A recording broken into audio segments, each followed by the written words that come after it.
बन जा बलमुआ बहरवा कोरवा के सुतई बेगे आ कैसे कटी बोला भोरवा गोड़वा के कर दबही बेगे।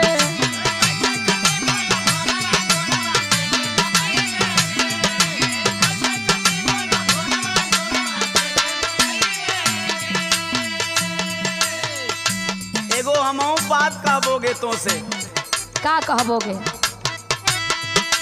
जाइब ना धन